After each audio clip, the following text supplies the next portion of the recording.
এই জামাত আমির এই কথাটি বলেছেন যে যদি জুলাই সনদ বাস্তবায়িত না হয়, সেটি যদি আইনি প্রক্রিয়াতে না যায়, বিএনপি যদি অথবা যারা যারা স্টেক হোল্ডার্স সেটি যদি তারা মেনে না নেয়, তাহলে তো ২৬ ইলেকশন হওয়ার কথা না। এ কথাটি উনি বলেছেন।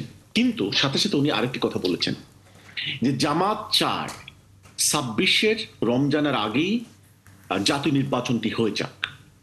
অর্থাৎ জামাতের প্রিন্সিপাল পজিশন হচ্ছে নির্বাচনটি আগামী বছরের ফেব্রুয়ারিতে হবে, রমজানের আগে হবে। এই ব্যাপারে এটা জামাতের প্রিন্সিপাল পজিশন। এখন আসুন, উনি তাহলে এই কথাটি কেন বলেছেন যে জুলাই সনদ বাস্তবায়িত না হলে ২৬ ইলেকশন হওয়া উচিত না?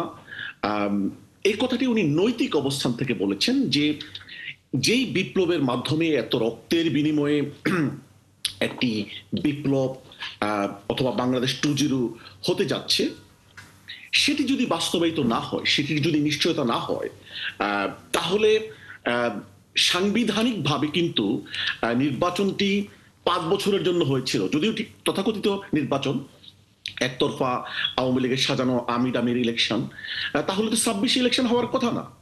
সুতরাং বিএনপি যদি চায় এবং অন্যরা যদি চায় যে ২৬শে ফেব্রুয়ারিতে ইলেকশন হতে, তাহলে যেই বিপ্লবের মধ্য দিয়ে এই এই সরকারটি, নতুন সরকারটি প্রতিষ্ঠিত হলো এবং আজকে নতুন করে বাংলাদেশ গণতন্ত্রের